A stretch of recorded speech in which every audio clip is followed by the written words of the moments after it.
Hai nakama, apa kabar? Selamat datang di channel Anime Haki.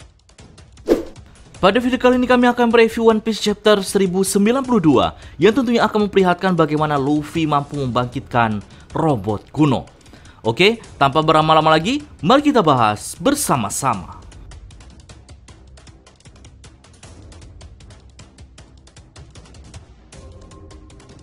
Sampai saat ini, misi Kuma kabur dari kerajaan Kamabaka dan memilih memanjat dinding Redland dan kembali ke perkampungan Tenryubito terbilang masih misterius. Apakah ia memiliki dendam kepada para Tenryubito setelah diperbudak atau ia memiliki tujuan lainnya? Karena pada One Piece chapter 1092, Kuma yang sampai di permukiman Tenryubito langsung menghajar orang-orang yang mencegahnya menggunakan kemampuan buah iblisnya. Tapi sayangnya, Kuma harus dihadang oleh Akainu karena sudah membuat kekacauan di wilayah para naga langit. Di sini, Akainu berusaha menginterogasi apa sebenarnya yang ingin dilakukan oleh Kuma. Sedangkan saat ini, dia bukanlah manusia lagi yang memiliki akal, melainkan hanya seonggok robot yang dikendalikan tuannya. Dengan berbagai pertanyaan, mulai dari para pasukan revolusi di Kamabaka dan pertanyaan Akainu ini, Kuma sama sekali tidak mengatakan apapun. Tapi kami yakin, meski Kuma sudah seperti robot, Kuma masih memiliki pikiran dan kesadaran, meski hanya beberapa persen saja. Dan dari beberapa persen inilah Kuma gunakan untuk menjalankan misinya ini. Ya, meski misinya ini akan sulit dijalankan karena Akainu atas desakan para Tenryubito harus menghajar Kuma. Pertama, yang dihajar adalah wajahnya yang membuat sebagian wajahnya hancur. Dan yang kedua, salah satu kakinya juga dibuat putus oleh Akainu. Namun untungnya, Kuma masih sempat berteleportasi berpindah tempat yang tidak diketahui kemana tempat itu. Lantas, apakah Kuma masih tetap akan menjalankan misinya dengan tubuh yang sudah terluka parah? Kami yakin, ya. Kuma sepertinya akan langsung menuju target yang dijadikan sebagai misi utamanya. Meski kami juga belum tahu persis apa tujuan Kuma sebenarnya. Tapi masih masuk akal jika ia akan menghabisi Carlos dan ayahnya yang telah menjadikannya budak.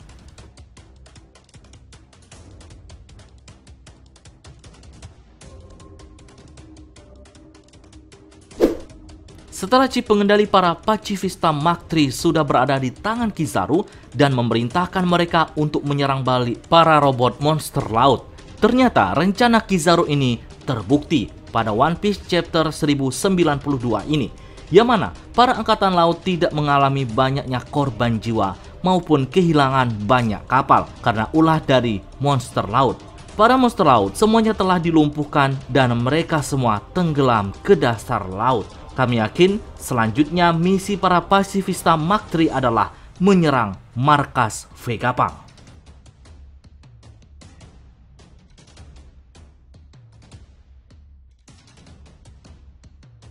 Setelah mengetahui Kizaru mampu menembus Punk Record dengan mudah dan juga saat ini di pantai sudah tidak ada lagi penghalang, para pasukan angkatan laut berbondong-bondong memasuki Pulau Egghead dan menyisiri wilayah sekitarnya. Sedangkan di Punk Record kita diperlihatkan bagaimana keseruan pertarungan antara Luffy versus Kizaru. Dengan G-Force Snakeman, Luffy mencoba untuk menghajar Kizaru dari berbagai sisi. Namun Kizaru terbilang cukup cepat dan mampu menahan serangan demi serangan dengan mudahnya. Kini gantian Kizaru yang akan menyerang Luffy. Ia mengambil ancang-ancang dengan menjauhi Luffy sampai Luffy tidak bisa melihatnya. Lalu dengan kecepatan cahaya, Kizaru menyerang Luffy dengan tendangannya yang mengeluarkan gelombang cahaya. Luffy yang kesulitan untuk melihat karena begitu terang langsung terpental saat serangan itu mengenai tubuhnya. Luffy terlempar jauh, bahkan robot Vega Force 01 yang membawa Sunny sampai terbelah dua saking kuatnya Luffy terlempar. Ada percakapan yang cukup menarik antara Luffy dan Kizaru saat bertarung. Pertama, Kizaru mengakui setelah melawan Kaido, Luffy kini cukup kuat. Dan yang kedua, Luffy ditanya apa alasannya ingin melindungi Vegapunk. Tapi Luffy malah bertanya balik kepada Kizaru, mengapa ia ingin membunuh Vegapunk? Entah karena alasan apa Kizaru di sini malah mengatakan jika dirinya tidak ingin membunuh Vegapunk karena ia sudah mengenal lama Vegapunk. Dari pernyataan Kizaru ini ada beberapa kemungkinan yang bisa saja terjadi. Pertama, Kizaru memang benar-benar berniat tidak membunuh Vegapunk, tapi hanya membuatnya KO saja, sama seperti Sentomaru, karena memang hubungan antara Kizaru dan Vegapunk cukup dekat, sama seperti Sentomaru. Atau kemungkinan yang kedua, perkataan Kizaru ini hanya alibi saja dan tujuannya ingin mengecoh Luffy. Nah, kalau nakama lebih percaya yang mana? Setelah terbelahnya robot Vega Force 01 membuat kapal Sunny beserta Franky dan Bonnie terjatuh. Setelah itu, robot tersebut meledak. Harapan satu-satunya untuk kabur kini telah hancur. Tentu membuat rencana pelarian akan semakin rumit. Di sini Bonnie terlihat begitu marah dan tanpa banyak basa-basi langsung menyerang Kizaru. Tapi hal itu tentu saja sia-sia karena Bonnie harus kalah hanya dengan sekali serangan saja.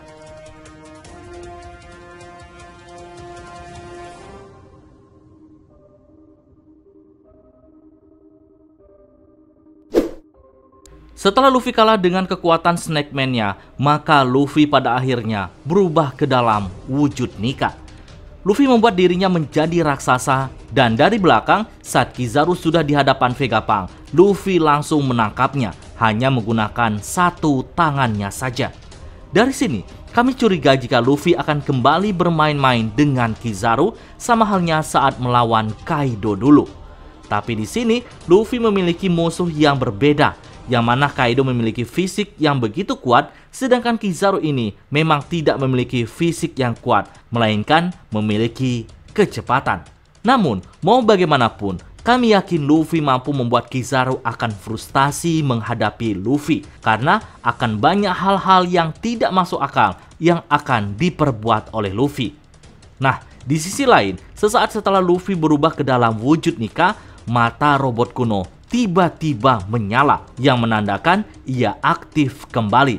Dan besar kemungkinan ini adalah perubahan Luffy ke dalam wujud Nika. Karena di atas robot itu seperti simbol musik atau tepatnya genderang jantung Luffy. Nah, bagaimana menurut nakama semua? Mengapa hanya di perubahan yang kedua ini robot kuno baru aktif? Berikan pendapat kalian pada kolom komentar.